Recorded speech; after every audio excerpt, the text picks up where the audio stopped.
Bueno, deje que salgan los niños para darle un aviso que faltó.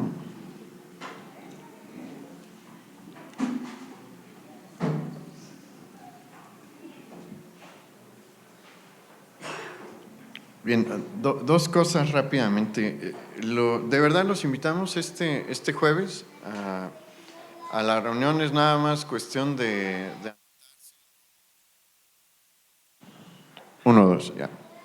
No tiene costo, entonces pues es un tiempo para pasar en familia. La mayoría de las personas tienen familiares, pasan Navidad con familiares no cristianos. Es una muy buena oportunidad para compartir, pero ¿a poco no hay diferencias grandes? Porque a muchos les gusta la música o el baile y el alcohol. Y pues no hay como dedicar un tiempo como familia en Cristo para celebrar el nacimiento de nuestro Señor. Entonces, esa es la intención de este evento. Entonces, ya le mencionó Marco con quién anotarse. Nos daría mucho gusto que venga aquí el jueves, este jueves a las 6. Y la próxima semana, seguramente usted ya revisó su calendario y el 24 cae en miércoles. Y tal vez se preguntó, ¿irá a haber reunión? Sí, va a haber reunión, pero a las 6. Va a ser una reunión breve, pero si usted está aquí en la ciudad, también decidimos recorrer el horario en esta ocasión nada más, pues para que no se preocupe por la cena y lo demás y pueda desocuparse pues un poquito más temprano de lo que acostumbramos. Pero es la festividad del Señor y qué mejor cosa que venir a agradecerle, ¿no? El día de la festividad. Mucha gente no le da tiempo al Señor en esta época navideña, menos el 24, pero no será una muestra de gratitud al Señor venir y darle gracias en el día en el que se recuerda, bueno, la noche en la que se recuerda que nació. Entonces lo invitamos y téngalo bien presente. Es a las 6 de la tarde para que no llegue a las 7 y ya se anda acabando todo. Entonces, ya habiendo mencionado esto, pues vamos a entrar al estudio de la palabra.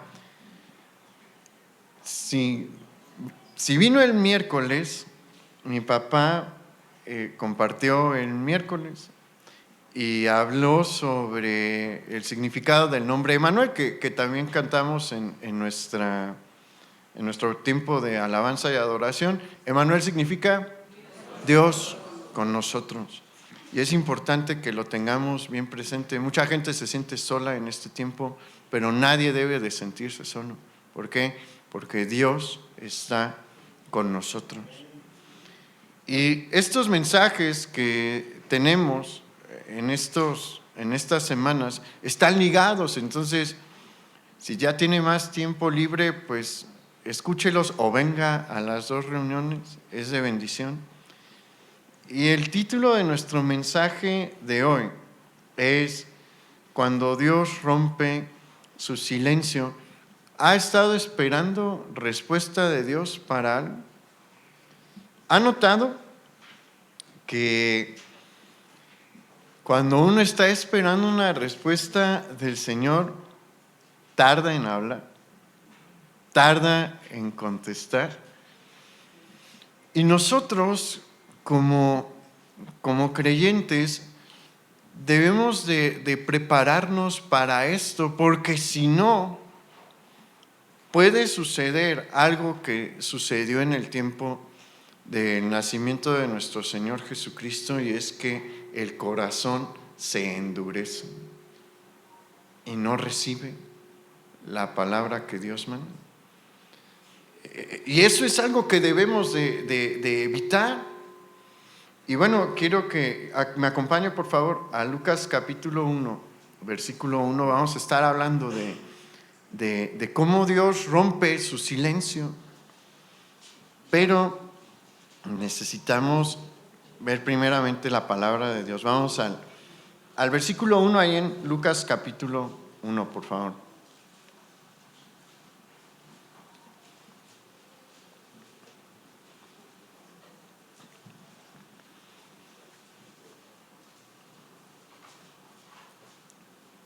Dice: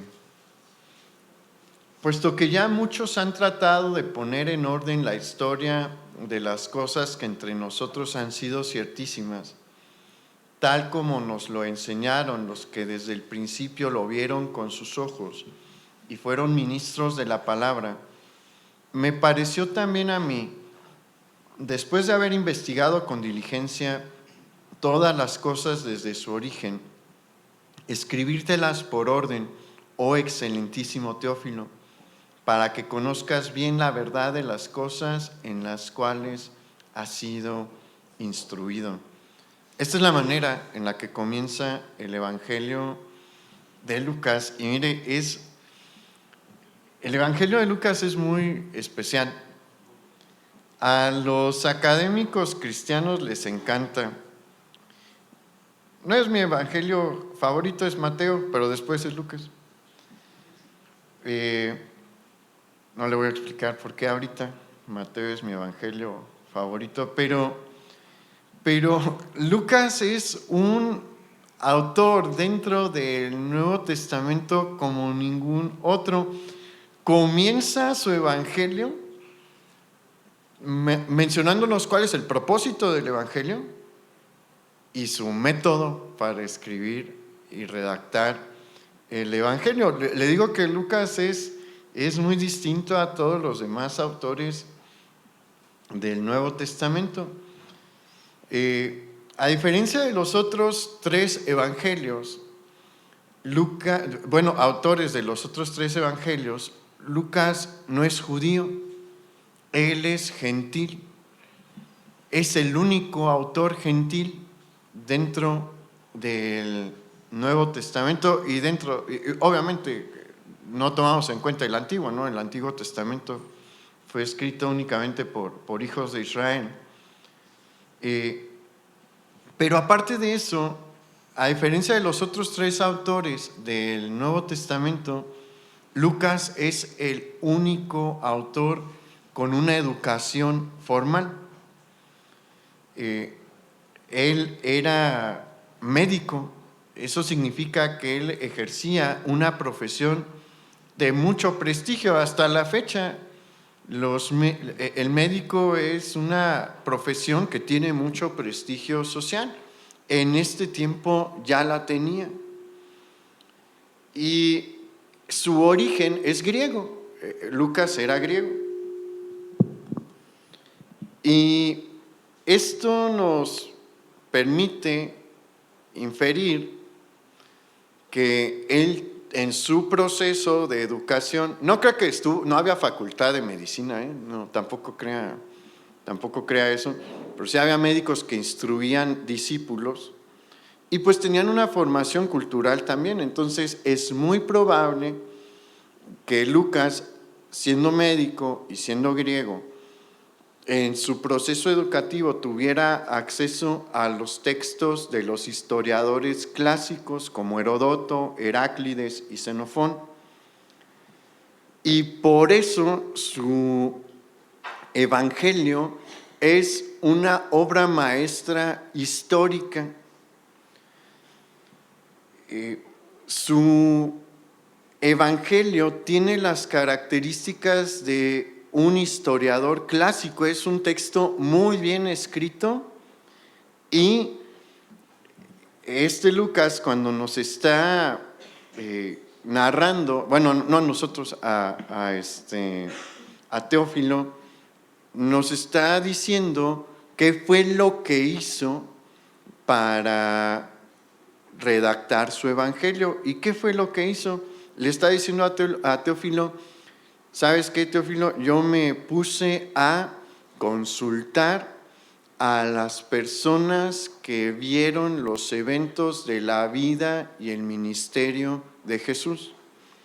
Todo lo que te estoy redactando aquí son los testimonios de personas que vieron los eventos de la vida de Jesús. ¿Para qué? Para que tengas confianza y seguridad sobre lo que se te ha enseñado y en lo que has sido instruido. Entonces, esta obra del Evangelio de Lucas tiene muchísimo valor. Tiene muchísimo valor. Estamos ante un historiador que dijo: quiero ir a consultar a las personas que conocieron qué pasó cuando Jesús nació, qué pasó cuando Jesús fue niño, qué pasó cuando Jesús comienza su ministerio, cómo fue su crucifixión, cómo fue su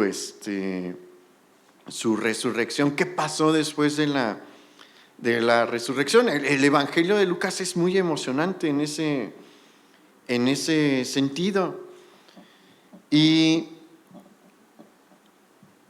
uno dirá, bueno, Lucas, ¿cuántos años tenía? Lucas era de la edad más o menos de Pablo, entonces significa que él fue contemporáneo de Jesús, y uno se puede preguntar, ¿y cómo fue que él pudo tener contacto con las personas que conocieron los eventos de la infancia y el nacimiento de Jesús?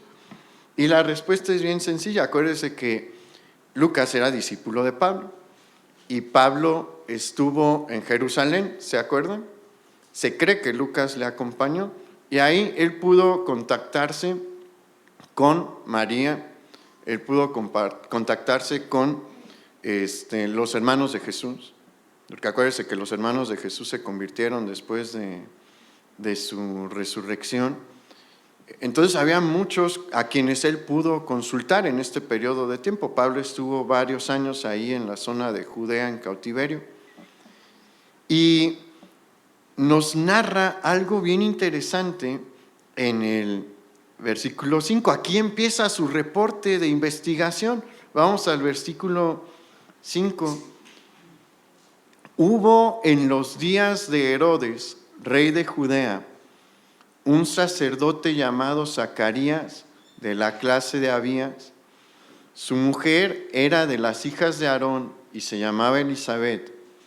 Ambos eran justos delante de Dios y andaban irreprensibles en todos los mandamientos y las ordenanzas del Señor. Pero no tenían hijo, porque Elisabet era estéril y ambos eran ya de edad avanzada. Aquí comienza la historia del Señor Jesús. Y uno está acostumbrado en el tiempo de Navidad a imaginarse pues un tiempo lleno de paz, que uno de los villancicos más populares es el Noche de Paz, Noche de Amor, y nosotros que vivimos en el hemisferio norte y que tenemos tanto contacto con Estados Unidos, pues tenemos esta escena de que la Navidad es blanca y llena de paz y tranquilidad y armonía, pero el tiempo en el que se dio la primera Navidad está muy lejos de ser un tiempo de paz y de armonía. Y esto es bueno que nosotros lo sepamos, porque, a ver, levante la mano, ¿quién tiene problemas ahorita? ¿Quién está siendo atribulado? No tenga pena, no pasa nada. Si tiene alguna tribulación ahorita en tiempo de Navidad, no se preocupe ni acongoje. Todos los que participaron en los eventos de la Navidad estaban como usted. ¿Sí? Es bonita esta imagen que tenemos de la Navidad blanca, pero la realidad es esta. Todos los que participaron en el tiempo de los eventos de la primera Navidad estaban en problemas, estaban en una situación no fácil, no estaban en un tiempo de paz. Y mire, en estos poquitos versículos que leímos, en estos 3 versículos que leímos, se nos describe este panorama en el que se desarrollaron los eventos de la primera Navidad. Y como le digo, no es un panorama fácil. ¿Por qué? Porque lo primero que nos dice Lucas ahí en el versículo 5 es que estamos en los días de Herodes, rey de Judea. Y eso ya es mucho para empezar. La cosa es que a veces, mire, no lea nada más la Biblia, hay que estudiarla. Porque cuando nada más leemos esto, pues sí tenemos la idea de Herodes, el que mató a los niños en Belén, pero eso es nada más algo que nos permite ver lo despiadado que era este señor. El haber nacido y vivido en este tiempo no era nada fácil. Y lo que quiero que vea es que si usted está pasando por problemas, vea este tiempo. Porque a pesar de los problemas, Dios se movió. A pesar de los problemas, Dios hizo milagros, Dios hizo maravillas. Y se acuerda que empezamos diciendo que a veces estamos esperando la respuesta de Dios y hay un silencio prolongado. Bueno, aquí Dios va a romper su silencio, pero usted tiene que preparar su corazón para estar atento a la ruptura del silencio del Señor. Y bueno, estamos en esto, le platico un poquito de lo que era estar en el tiempo de Herodes, rey de Judea. Mire, los hijos de Israel ya sobrevivieron una etapa que se le llama el exilio. Si usted ha leído su Biblia, recordará que fueron cautivos a Babilonia. A partir de ese momento se considera la etapa del exilio. Y ya la sobrevivieron, pero fue un tiempo muy triste para la nación de Israel, porque para empezar se dejó de llamarles la nación de Israel. ¿Cómo les llamamos el día de hoy? Judíos. ¿Por qué? Porque en este periodo de tiempo, en el periodo de tiempo del exilio, en el exilio, se extinguen prácticamente 9 tribus de Israel y solamente sobreviven Benjamín, Leví y Judá en números grandes. Hay números pequeños de las demás tribus, pero en realidad son muy, muy pequeños. Solo quedan estas 3 tribus con números grandes: Judá, Benjamín y Leví. La más grande es la tribu de Judá, por eso les llamamos judíos, porque de entre todas las tribus es la que más miembros tuvo, que sobrevivieron al periodo del exilio. Y desde el 586 antes de Cristo, que es cuando cae Jerusalén a manos de Nabucodonosor II, hasta el año 5 antes de Cristo, que es el momento en el que nos encontramos ahorita en este pasaje, los hijos de Israel han sido dominados por potencias extranjeras. ¿Cómo está la situación del mundo hoy? A ver, este año ha sido un año de muchísima inestabilidad económica y comercial. Seguramente la ha sentido. ¿Por qué? Porque nuestro vecino del norte ha decidido cambiar todas las reglas a través de las cuales se llevaba el comercio entre nosotros, en todo el mundo, ¿no? Pero con nosotros hemos sido de los más afectados. Hemos sentido la fuerza del poder que ellos han ejercido y somos si usted ve el mensaje del gobierno de nuestro país, siempre enfocan la soberanía. Pero a pesar de que somos un país soberano, porque efectivamente lo somos un Estado soberano, sentimos presión. Ellos han estado viviendo, los judíos han estado viviendo una presión peor que la que nosotros experimentamos hoy, porque han estado a la merced de los grandes imperios de la tierra. Y si usted escuchó el primer mensaje que yo di de la serie de Navidad, pues ya sabe que para este momento sobre ellos ha estado el imperio de oro, que era el imperio babilónico, el imperio de plata, que era el imperio medo-persa, según la visión de Daniel, el imperio de bronce, que era el imperio griego, bueno, griego-macedonio, de Alejandro Magno y los que quedaron, y ahorita están con el peor de los cuatro, porque están bajo la bota del imperio de hierro, que es Roma. Pero, mire, entre todos los males de ese tiempo, a los judíos les toca el peor. ¿Por qué? Le explico. Sucede que para el 5 antes de Cristo, que es el tiempo que le digo en el que se desarrolla este pasaje que acabamos de leer, en Roma está gobernando César Augusto. Y César Augusto, él asciende al trono imperial en Roma en el 27 antes de Cristo, y él fue un buen emperador, en lo que cabía, pero fue un buen emperador. Se cree que es la etapa de oro del Imperio Romano, cuando gobierna César Augusto, su primer emperador.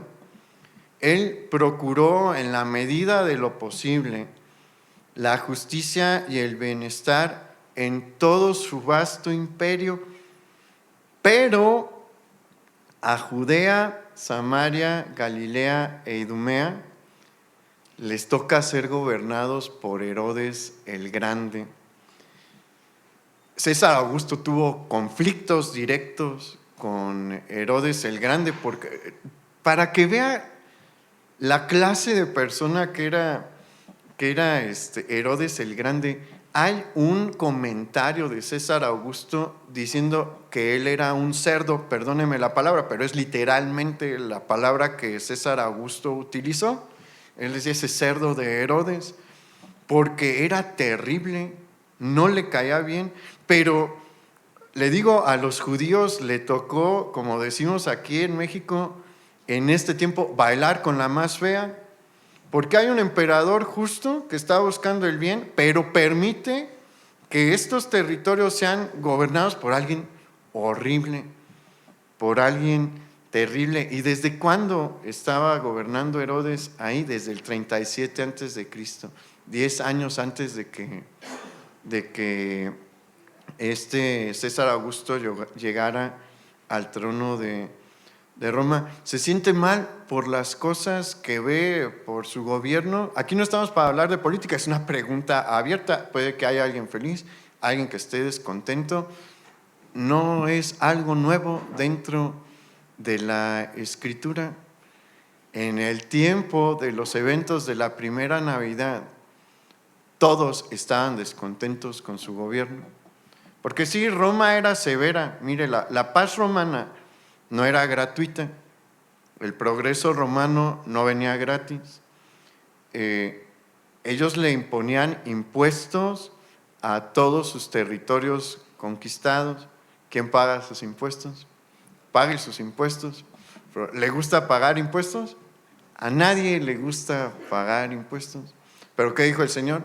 Hay que darle al César lo que es del César, y a Dios lo que es de Dios. No se olvide de eso, porque muchos dicen, pues ni modo, es que si no le pago a Hacienda me llega un requerimiento, y por eso lo hago. Y a Dios, le damos a Dios lo que corresponde. Y miren, no me refiero nada más al dinero, al tiempo.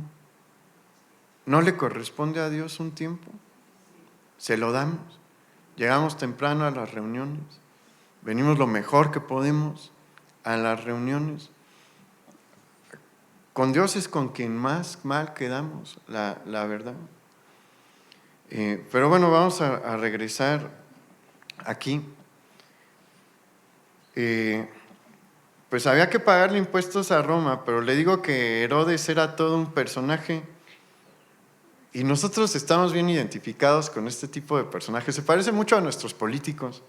Le gustaba el lujo y la construcción a base de los impuestos de su gente. ¿Le suena? ¿Lo ha vivido? ¿Le gusta? ¿Se acuerda que hemos tenido presidentes que compraban en las tiendas más caras de Beverly Hills, allá en Los Ángeles, una secretaria de Educación que en una de las tiendas más exclusivas del mundo cerraban la tienda cuando ella llegaba para que nadie se pusiera a interrumpir su selección de... No es nuevo, no es nada nuevo hay debajo del sol. Si esas cosas les molestaba, los que participaron en la primera Navidad lo vivieron. A Herodes el Grande le gustaba el lujo y le gustaba construir. Y tanto le gustó construir, ¿se acuerda de la ciudad de Samaria? La reconstruyó.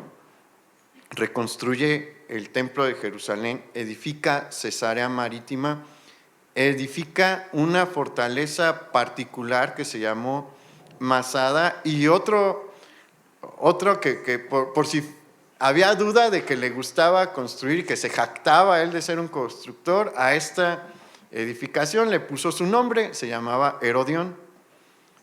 Y todo se pagaba ¿con qué? Con los impuestos de la gente.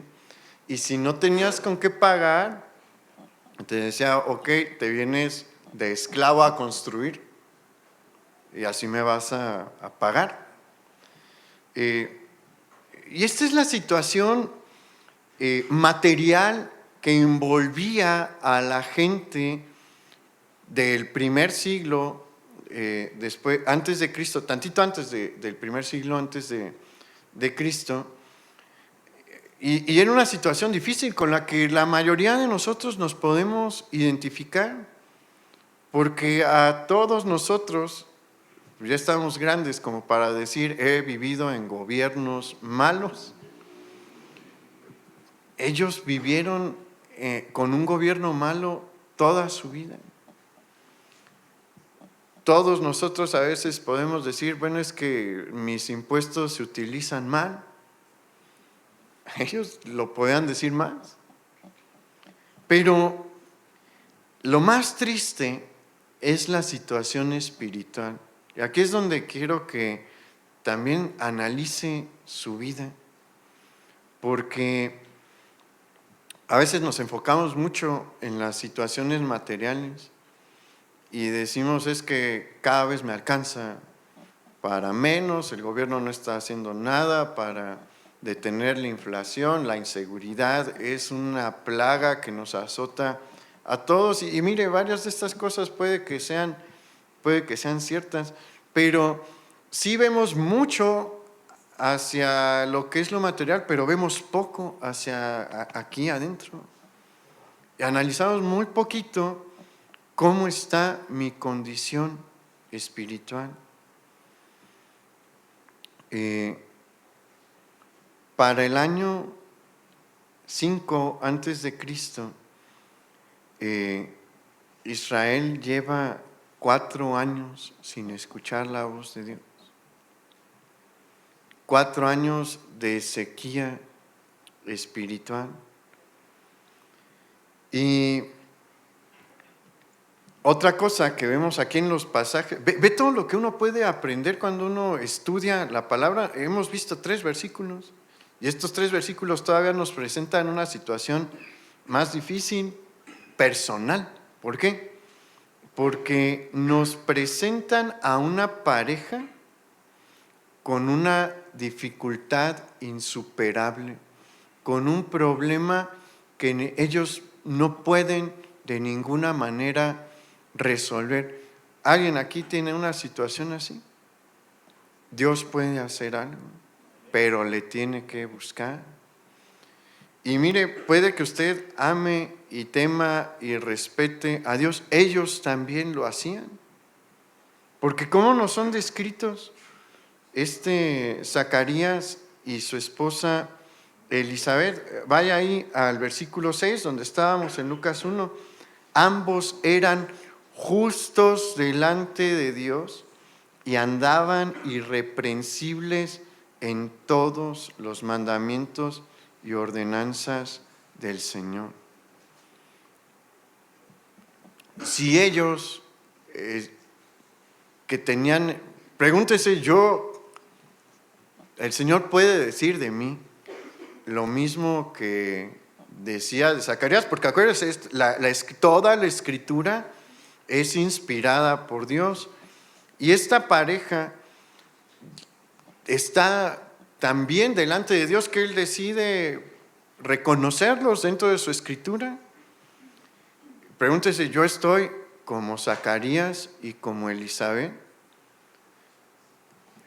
Bueno, Zacarías y Elizabeth estaban en esta condición delante de Dios. Sin embargo, Dios permitió que tuvieran un problema que ellos no podían resolver en sus propias fuerzas. ¿Cuál era su problema? No podían tener hijos. Y en este contexto es algo terrible. En todo contexto no poder tener hijos es feo, pero en el contexto de este tiempo es estar condenado al olvido, a que nunca se te recuerde, porque la manera de hacer que tu memoria se conservase era a través de tu descendencia. ¿Se acuerdan las genealogías? Ahí en Mateo y en Lucas tenemos genealogías de Jesús. Así era en ese tiempo, se guardaban las genealogías y decían, él es hijo de tal y él es hijo de tal, y así era una posesión muy valiosa la genealogía. No tener un hijo significaba que ya no iba a haber quien llevase tu genealogía. Ahí acababa tu línea y lo que seguía era el olvido. Entonces no era una situación sencilla en la que ellos se encontraban. Y recuerden, eran hombres, era un hombre y una mujer de Dios. Y Él permitió que pasasen por esta situación complicada con un propósito. Usted está pasando por una situación difícil ahora con un propósito. Lleve eso en su corazón, porque es más fácil enfrentar la adversidad sabiendo esto. Si usted es hijo de Dios, si usted ya entregó su corazón a Jesús, se arrepintió de sus pecados, pidió el perdón y le recibió la salvación, usted es hijo de Dios. Si ya hizo esto y está pasando por una aflicción, sepa, es con un propósito. Y puede que sea un propósito grande, como va a ser el caso de ellos. Mire lo maravilloso que puede ser esto. Dios permitió que ellos estuvieran en esta aflicción para Él romper su silencio. Hay una etapa que se le llama el gran silencio, que son 400 años en los que Dios no habla. Dios permite que estos dos hombres, este hombre y esta mujer que le aman y le temen, pasen por una situación tan difícil y tan desesperante, porque téngalo presente, su situación es desesperante, con el propósito de Él romper su silencio. Y todo ha sido planeado por Dios, porque no es la primera vez en la que Dios utiliza a una pareja que no puede tener hijos en la historia de su pueblo. Dios ya ha utilizado a parejas así. ¿En quién? En Abraham y Sara. ¿Para traer a quién? A Isaac, el hijo de la promesa. En Manoa y su esposa, para traer a Sansón. Y en Elcana y Ana, padres de Samuel. Dios ha orquestado esto nuevamente. ¿Por qué? Porque quiere traer a alguien especial. Pero quiere hacer algo con su pueblo. O sea, no es nada más para bendecirlos a ellos dos. Quiere hacer algo con su pueblo. Y sabe que sus aflicciones, la aflicción que tiene hoy, que me dijo hoy que está pasando, no es nada más para el bien suyo, porque es para el bien suyo en un punto. es para el bien de su pueblo también. Usted no sabe, pero usted aguante como Zacarías y Elizabeth. Porque nosotros no los vemos en la Escritura quejándose, porque si se hubieran quejado, no habría el Señor dicho que eran justos delante de Él y que se ajustaban a todas las cosas que Él había ordenado. Ellos seguían amando a Dios y soportando la prueba, porque era una prueba. Y cuando Dios ve esto, pone sus ojos en ellos. Y acompáñame al versículo 8, porque aquí empieza el primer milagro de este tiempo de la Navidad, y es un milagro grandísimo. Vamos a leerlo, versículo 8.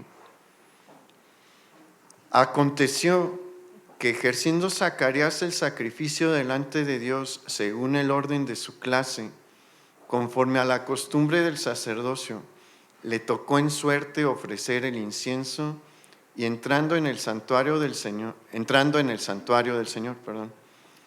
y toda la multitud del pueblo estaba fuera orando a la hora del incienso, y se le apareció un ángel del Señor puesto en pie a la derecha del altar del incienso, y se turbó Zacarías al verle y le sobrecogió temor. ¿Qué hizo Dios? Y es rompió su silencio. Imagínense 400 años en los que Dios no se comunica con su pueblo, que no hay palabra viva de Jehová, y todo cambia en un instante. ¿En cuánto fue el cambio? En un instante. ¿En cuánto puede cambiar el Señor su situación? En un instante. Estos mensajes son mensajes de esperanza, hermano. Dios tiene el control de todo, y cuando Él lo decide, Él cambia las cosas. ¿Cómo? ¿En un qué? Instante. Díganlo, en un instante. Dios puede cambiar su situación en un instante. Pero aquí están pasando muchísimas cosas. Mire, la mano de Dios. ¿Se acuerda que hay un canto que nosotros entonamos en los tiempos de adoración? Aunque no pueda haber, está sobrando. Aquí es una muestra de eso. Aunque Zacarías no lo podía ver, Dios ya había estado obrando. Le explico cómo vemos esto. Nosotros aquí leemos que Zacarías le toca, dice el versículo 8, el versículo 9, le tocó en suerte ofrecer el incienso. ¿A qué se refiere esto? Esto de suerte no significa la idea que nosotros tenemos de suerte, de la buena suerte y mala suerte, no. Refiere a un sorteo. ¿Se acuerda que platicamos al principio que las tribus más grandes son Judá, Benjamín y Leví? Ok. En la tribu de Leví es en donde están los sacerdotes, y hay muchos sacerdotes y nada más hay un templo. Entonces hay más sacerdotes de los que son necesarios para el servicio y la operación de la alabanza y adoración a Dios en el templo.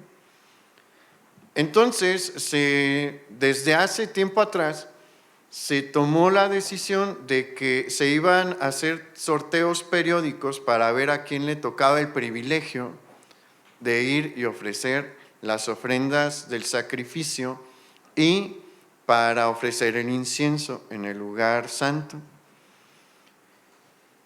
Y aquí vemos a Dios mover su mano, porque quiero que sepa, cuando uno se pone a estudiar un poquito de esto, había sacerdotes que jamás ponían un pie dentro del lugar santo porque nunca les tocaba el sorteo, nunca salían en el sorteo, entonces nunca participaban del servicio más íntimo a Dios. Pero Dios movió las cosas en el sorteo para que cerca del 5 antes del nacimiento de Cristo le tocara a Zacarías. Ve cómo es cierto lo que, aunque él no podía ver, Dios estaba obrando. Y usted no, tal vez ahorita no puede ver nada, pero vea como Zacarías, Dios está obrando en cosas en las que usted tal vez no se está dando cuenta, pero Dios está moviendo su mano. Y otra cosa que encontramos aquí es que Dios rompe su silencio con una forma de comunicación suya de las más escasas en la Escritura. ¿Por qué? Porque envió un ángel. No es común que Dios envíe ángeles. ¿Qué nos deja ver esto?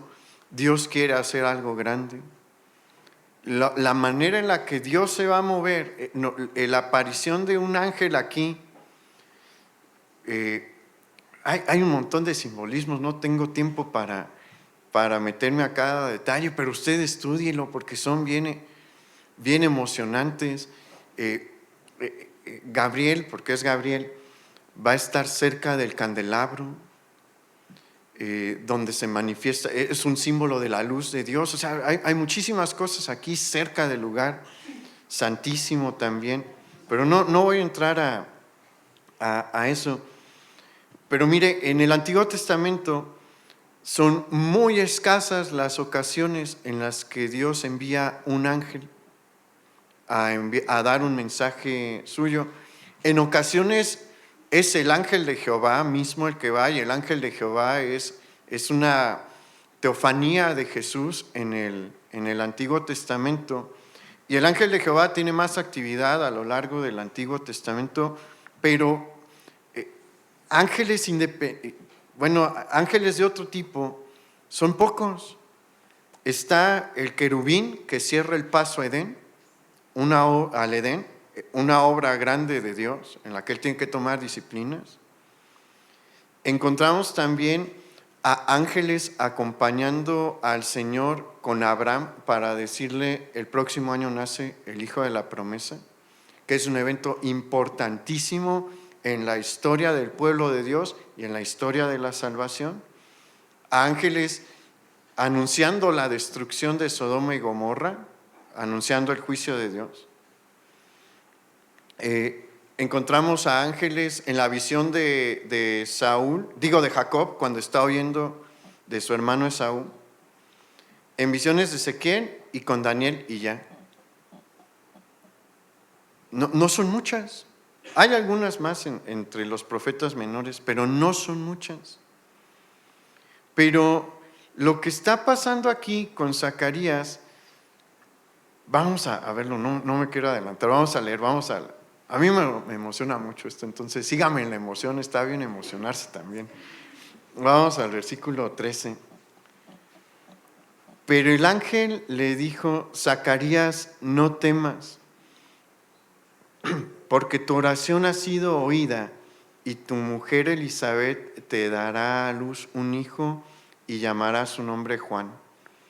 Y tendrás gozo y alegría, y muchos se regocijarán de su nacimiento. Vamos a hacer una pausa aquí tantito. Mire, usted está buscando una respuesta de Dios. En su momento, Dios le va a dar una respuesta a su situación. No siempre lo va a mantener en situación de aflicción. Ellos duraron años, pero llegó un punto en el que Dios manda una respuesta y dice: yo sé la situación personal por la que estás pasando. Y le está diciendo a Zacarías: se acabó esa situación, vas a tener un hijo. Tu esposa va a tener un hijo contigo. Y eso, le digo, es para que usted se alegre, pero no se queda la cosa allí. Las bendiciones de Dios no son nada más para nosotros, son para todos. Es para bendición de su pueblo. Y aquí continúa eso. Vamos a leer la siguiente, a lo que sigue diciendo el ángel en el versículo 15. Dice: porque será grande delante de Dios no beberá vino ni sidra, y será lleno del Espíritu Santo aún desde el vientre de su madre, y hará que muchos de los hijos de Israel se conviertan al Señor Dios de ellos.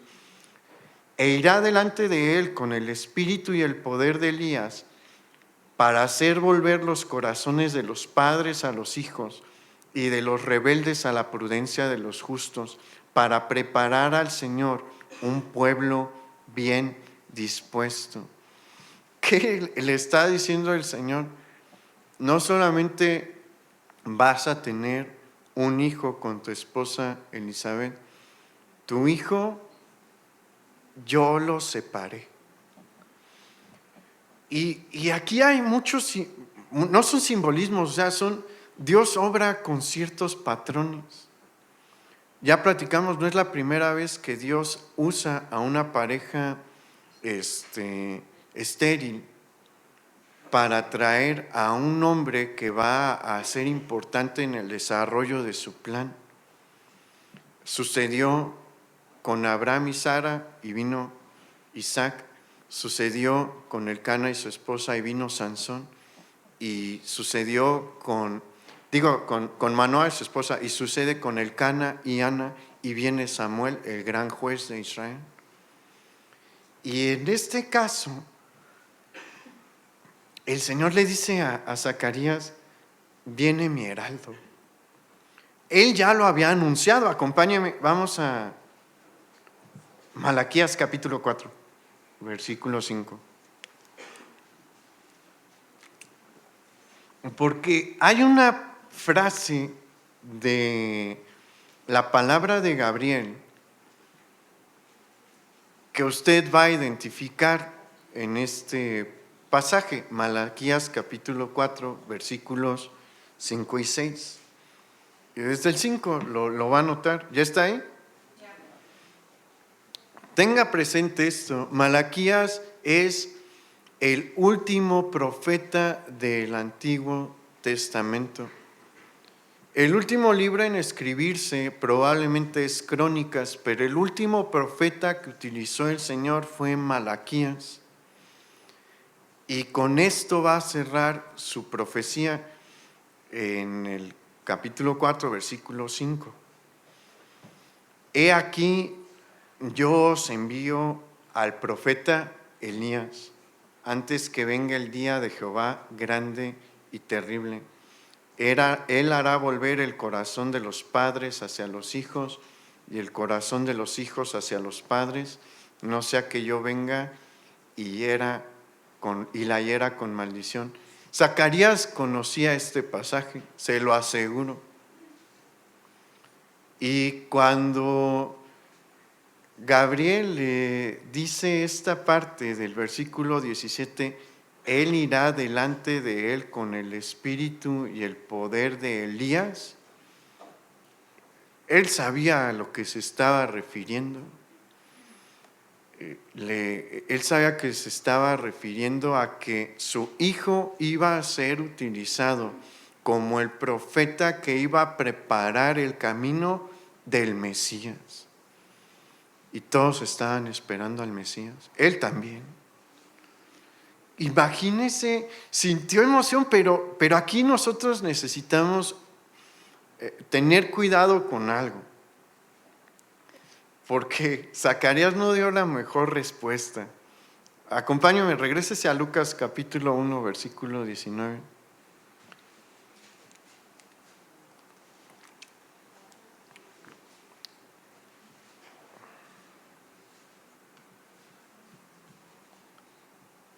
A ver, permítame. Vámonos tantito antes al 18.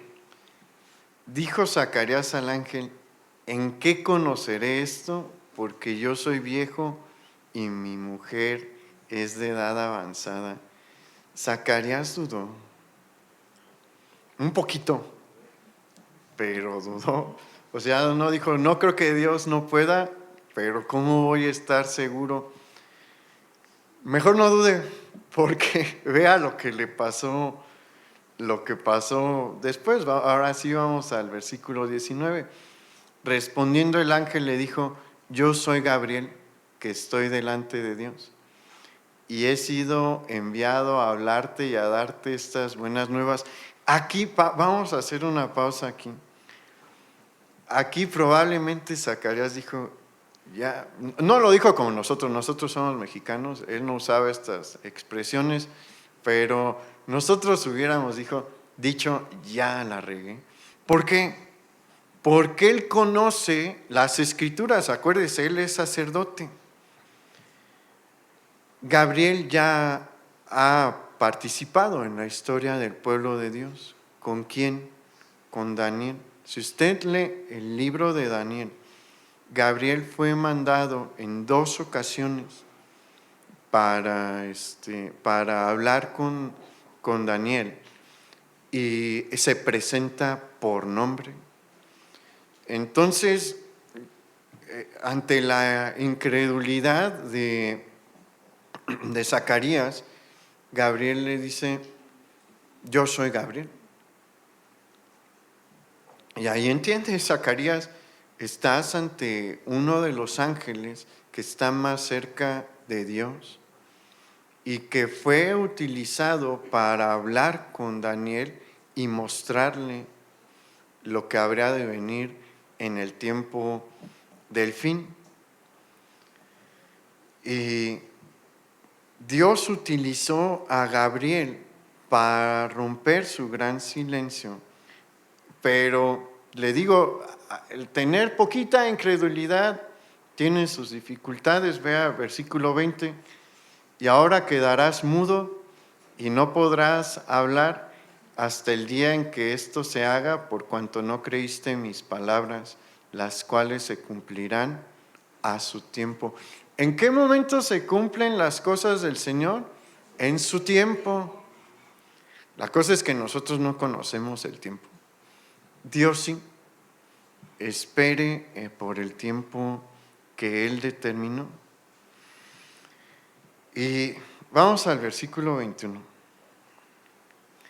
Y el pueblo estaba esperando a Zacarías y se extrañaba de que él se demorase en el santuario. Pero cuando salió, no les podía hablar y comprendieron que había visto visión en el santuario. Él les hablaba por señas y permaneció mudo. Y cumplidos los días de su ministerio, se fue a su casa. Después de aquellos días concibió su mujer Elizabeth y se recluyó en casa por 5 meses diciendo: así ha hecho conmigo el Señor en los días en que se dignó quitar mi afrenta de entre los hombres. Mira, hay 2 cosas a notar en este pasaje que acabamos de leer. La primera es que el fin del silencio de Dios no se dio en un lugar oculto. ¿Dónde rompió Dios su silencio? Lo acabamos de leer, en el templo de Jerusalén. Y a diferencia de otros eventos que vamos a estudiar de la primera Navidad, no se dio con un personaje desconocido al pueblo. Si usted ya ha estado en nuestros mensajes, pues José y María eran personas que se perdían entre la nación, materialmente no tenían ninguna trascendencia. Pero Zacarías no es ese tipo de persona. Zacarías es un sacerdote.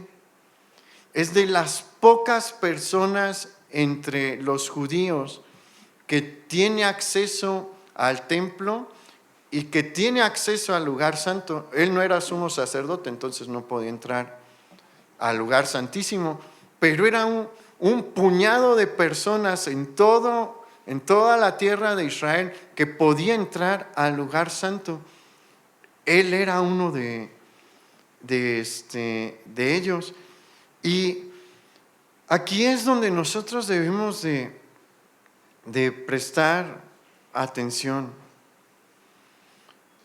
No deje que el tiempo de la espera endurezca su corazón, porque si su corazón se endurece, no va a escuchar a Dios romper el silencio. Porque ¿cómo entró Zacarías al lugar santo para ofrecer el incienso? Y el incienso, hablando. Y de hecho entró alabando al Señor, porque ellos entraban entonando un cántico al Señor, y mientras ellos estaban depositando el incienso en el altar, estaban entonando un canto al Señor. Todo mundo, antes de entrar al lugar santísimo, le escuchó hablar, algunos le escucharon entonar el cántico al Señor, y sale y ya no puede hablar. Era una señal importante, o sea, ¿por qué el sacerdote, después de entrar al templo y de ofrecer el incienso, ya no puede hablar? ¿Y qué dice ahí que Zacarías les hablaba por señas? ¿Qué cree que les hablaba? Vi un ángel me habló en el lugar santo donde se adora al Señor. Vi un ángel. Pero ¿sabe qué es lo triste aquí? No le prestaron atención los demás. Zacarías sabía escribir. Zacarías podía escribir. Y probablemente les dijo, el ángel dice que voy a tener un hijo. ¿Y qué pasó después? ¿Qué leímos? Llega a casa, termina de ministrar en el periodo de tiempo que le correspondía. Llega a casa y pues tiene intimidad con su esposa Elizabeth y queda embarazada. Tenía más amigos sacerdotes. Había más sacerdotes en su aldea probablemente. Era un hombre conocido. Lo que el ángel dijo se cumplió. Y a nadie le interesó. ¿Por qué? Porque los judíos en estos 400 años que Dios guardó silencio, salvo sus excepciones como Zacarías y otros, dejaron que se endureciera su corazón. ¿Por qué? Porque pasaron por dificultad. La dificultad en el tiempo de la espera, si usted no tiene cuidado, tiene la facultad de endurecerle tanto que no va a poder escuchar la voz de Dios. Entonces esa es la primera alerta que nosotros debemos de tener. Varios aquí han dicho, sí estoy pasando por un tiempo difícil. Tenga esta esperanza, Dios está obrando, Dios se está moviendo aunque usted no lo ve. Y lo está haciendo para hacer una obra en su vida y para bendecir a otros con la obra que Él quiere hacer. Pero si permite que la aflicción en el periodo del silencio, si usted no ha escuchado la voz de Dios aún, en este periodo del silencio, si usted deja que la aflicción lo abrume, su corazón va a estar tan duro que cuando Dios hable, no va a oír. Guarde su corazón de eso. Mire, por eso Dios, año con año, no está en la Biblia la celebración de la Navidad, ¿no? Pero es una buena costumbre cristiana, porque hay un mensaje que necesitamos escuchar todos, o no necesitamos escuchar este mensaje, sí que lo necesitamos escuchar. El segundo detalle, y con esto vamos a terminar el mensaje de hoy, es que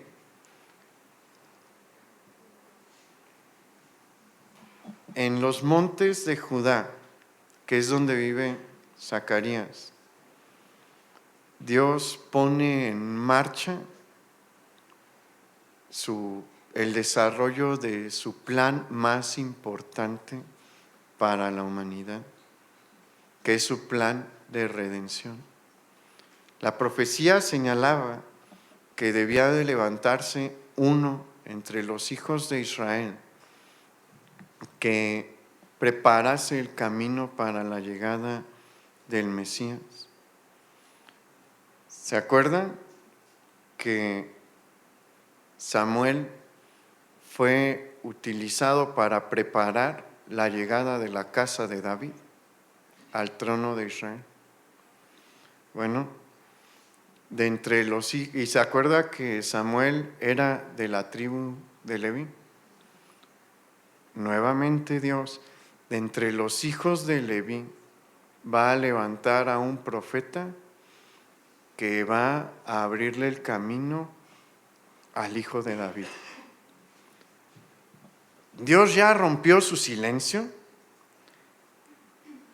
Y este es el primer mensaje que Dios da, pero viene un mensaje muy importante, pero no se va a dar en el sur, en Judea, sino en Galilea de los Gentiles, en el pueblo de Nazaret. Pero para eso vamos a esperar a otro mensaje. Pero anímese con esto que el Señor nos está hablando hoy. Todos pasamos por situaciones difíciles y se siente más en este tiempo, ¿o no? La verdad es que sí, en este tiempo uno quisiera cantar noche de paz, noche de amor, pero no hay paz a veces en nuestro corazón.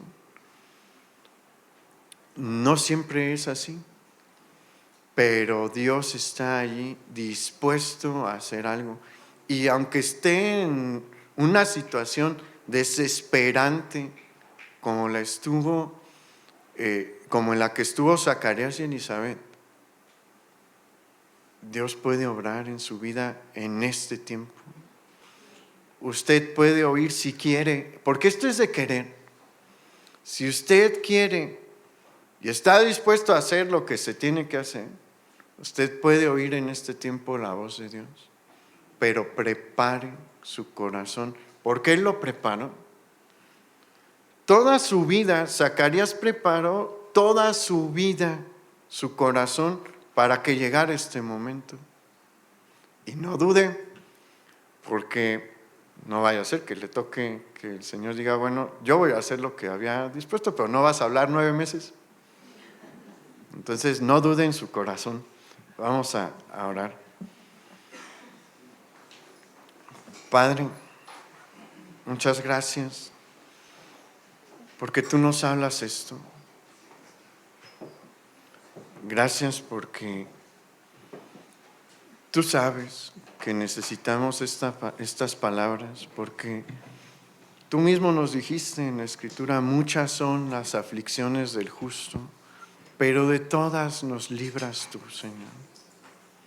Aquel que está tomado de tu mano jamás es vencido por la aflicción. Porque incluso en la muerte el justo tiene una victoria porque va a tu presencia. La muerte no tiene la última palabra porque el justo pasa a tu presencia. Y si con la muerte el justo tiene una victoria, ¿cuánto más en las aflicciones temporales por las que pasamos aquí? Señor, yo te pido por mis hermanos que están siendo afligidos hoy, que pasan un tiempo difícil, un tiempo que lleva a las lágrimas, que lleva a las noches sin sueño. Permíteles ver, Señor, que como con Zacarías, tu mano está atrás de todo y está moviendo cosas que a veces nosotros ni siquiera podemos entender o ver, pero tú estás obrando, tú te estás moviendo y confiamos en ti, en que tú buscas nuestro bien y que vas a lograr nuestro bien, pero no nada más nuestro, sino también de muchas personas que verán que Jehová sigue obrando en medio de su pueblo. Te pedimos que tu mano esté con nosotros, Padre, en el nombre de Jesús. Amén.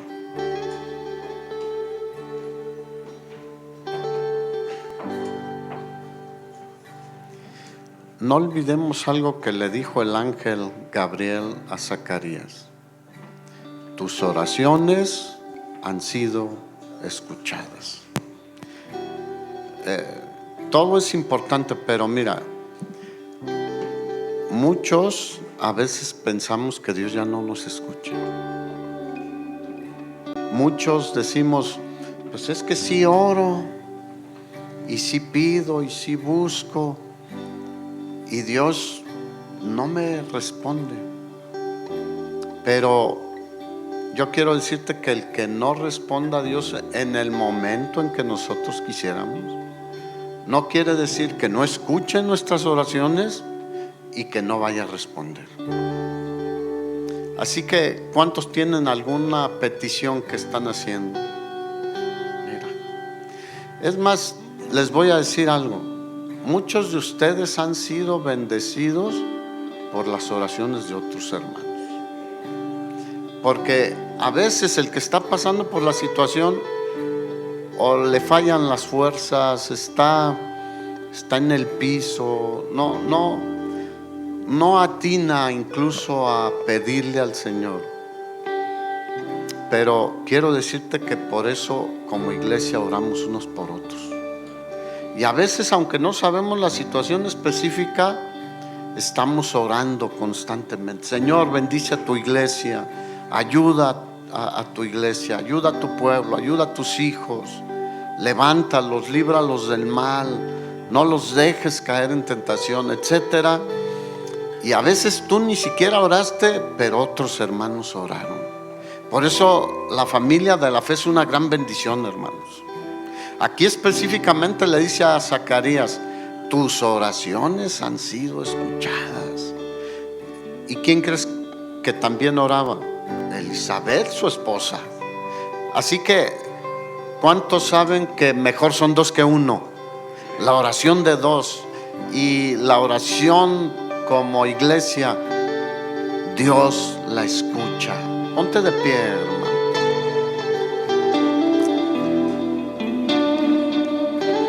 Y dile a quien tienes al lado: ya voy a orar más por ti.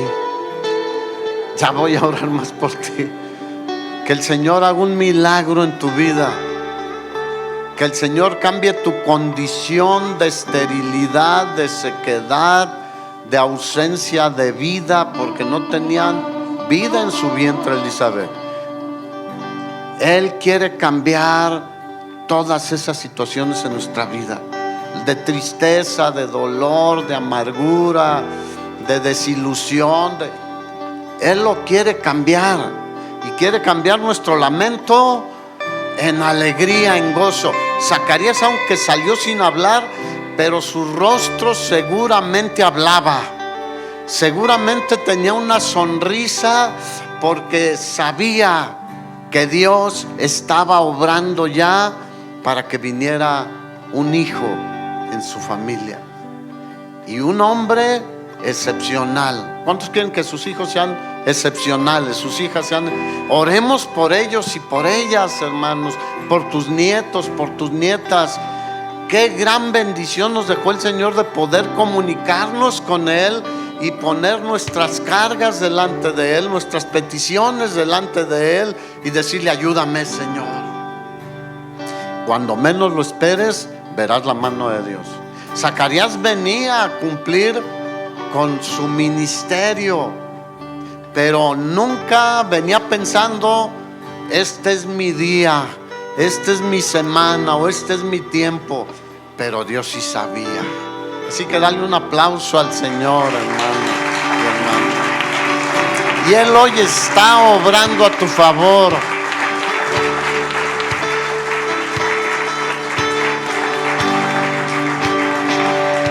Así que no te canses de orar. Aunque no veas que Dios está obrando, no dejes de orar, porque seguro Él está obrando a tu favor. Amén. Tómate de la mano de tu familia y dile: vamos a estar orando juntos por nuestros hijos, por nuestro matrimonio, nuestra familia, por la iglesia, por los que les estamos compartiendo, porque venga alegría y unidad entre nosotros. Alégrense, hermanos.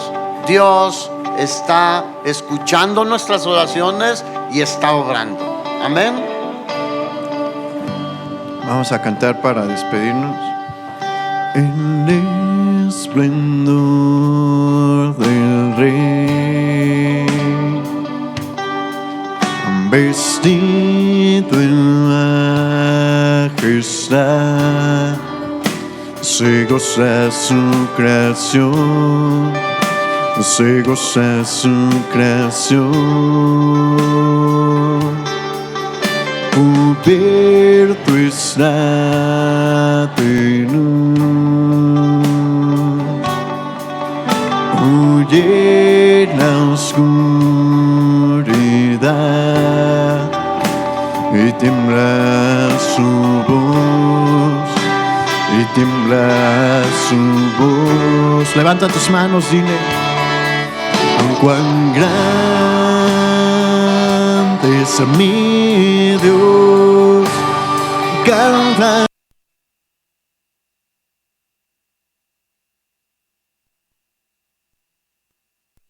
Todos lo verán,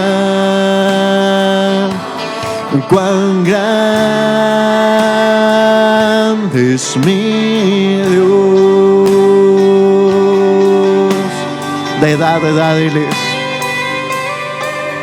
De edad a edad eres.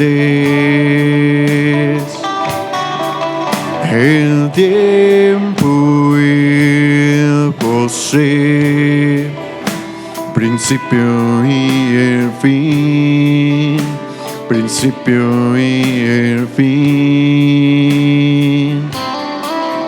Dios tres en uno es, Padre, Hijo, Espíritu, Cordero y el León, Cordero y el León.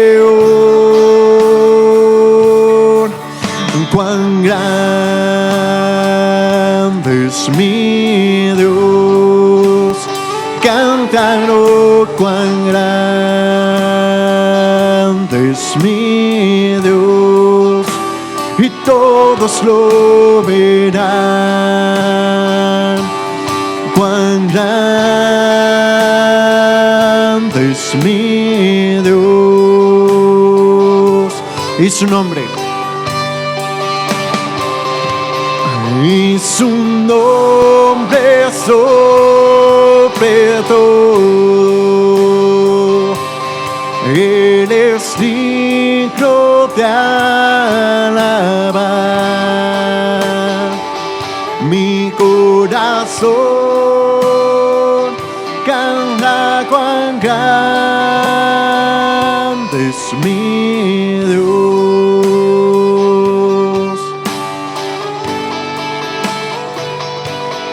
y su nombre sobre todo. Él es digno de alabar.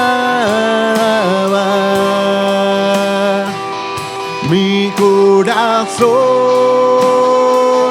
canta, cuán grande es mi Dios.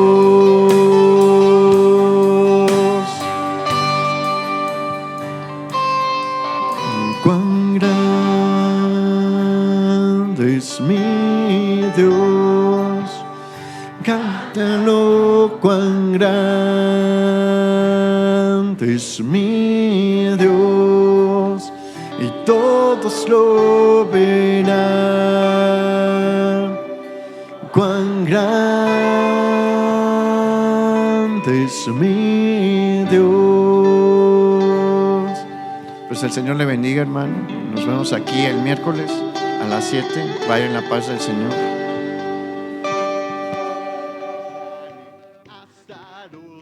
cielos yo te cantaré, con lo que tengo mi voz alzaré. Hasta los cielos yo te cantaré, con todo lo que soy. A ti que extendiste el mar, el cielo sobre mí, yo te alabaré. Si tú moriste por mí, por ti yo viviré. Todo mi ser con sus palmas